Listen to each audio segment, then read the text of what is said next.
Welcome to Penrose Learning, where we make understanding easy.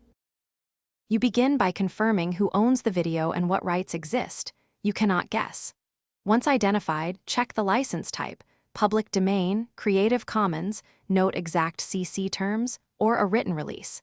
Immediately request written permission when needed and save every confirmation: emails, timestamps, and screenshots. Make initial edits only after you've documented permission or a valid license. This first step prevents later takedowns and creates the paper trail that you'll rely on if a dispute arises. Now make your content genuinely transformative. Add voiceover, critique, or new narration so the purpose shifts from the original. Once done, crop or trim clips.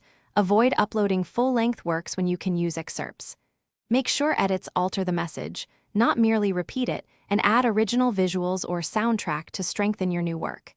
Keep a changelog documenting timestamps and editing decisions. These execution steps reduce risk and support fair use arguments if questions come up later. You're ready to upload. Include explicit attribution in the post and note the license or permission terms. Before publishing, choose Facebook settings that reflect your rights and consider Rights Manager or other protection tools to register your content. Keep backups of project files, export hashes, and the permission correspondence.